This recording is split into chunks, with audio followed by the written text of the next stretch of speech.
you know approximately how many children over the last 4 years have gone missing or remain unaccounted for after being released by HHS? Have you looked into that? The estimate, Congressman, from the Office of the Inspector General, and it's considered a very low estimate, is 291,000 children missing.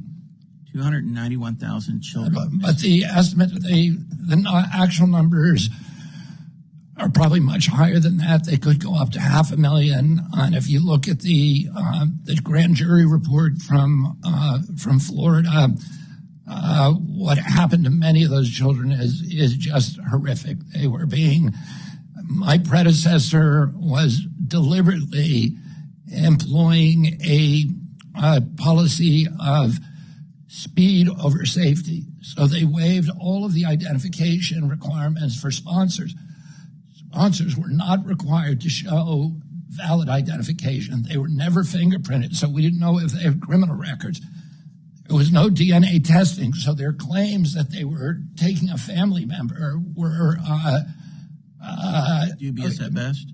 Yeah, they were dubious. And we in Cleveland, according to the grand jury testimony and the grand jury findings in Florida, there are so many episodes. One of them is a man in Cleveland who picked up a 16-year-old girl claiming to be her brother, raped her, impregnated her, put her in a home where she was being regularly raped of all men, and then got a 16-year-old boy who disappeared and went back 2 other times for other children. This was happening again and again. One agency placed 592 children with 120 sponsors.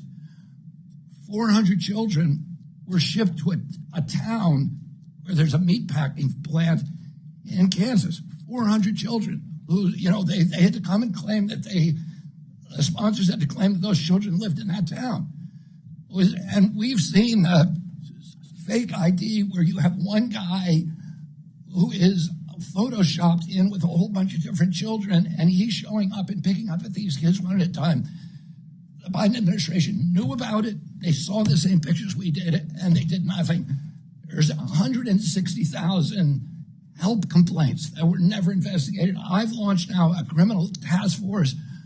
We've opened up 500 criminal investigations and already brought 80 to court. So we are going to try to do everything we can. We're working with DHS to find these children, but the federal government under the Biden administration became the biggest facilitator for child abuse probably in the history, certainly in the history of our country.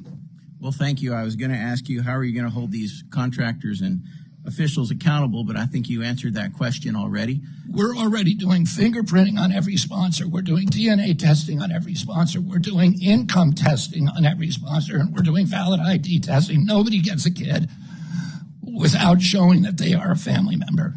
Thank you. And I see my time has expired, so